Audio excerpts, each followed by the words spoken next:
సహాయక చర్యలు అందిస్తున్న 34వ డివిజన్ కార్యకర్తలు 30వ డివిజన్లో పెద్దమతల్లి గుడి దగ్గర విపరీతమైన వరదలు వచ్చి నీరు వచ్చి ఆ పెద్దమతల్లి గుడి నిండిపోయే పరిస్థితి నెలకొంది.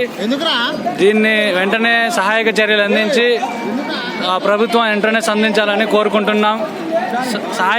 సహాయక చర్యల్లో పాల్గొంటున్న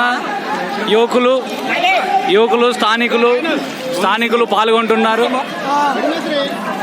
జల దిగ్బంధంలో చిక్కుకున్న కొంతమంది కుటుంబాలని వెంటనే ఆదుకోవాలని ప్రభుత్వాన్ని విజ్ఞప్తి చేస్తున్నాం. 2వ ఫ్లోర్లో జనాల్ని చూస్తున్నాం ఇప్పుడు ఈ దృశ్యాలని.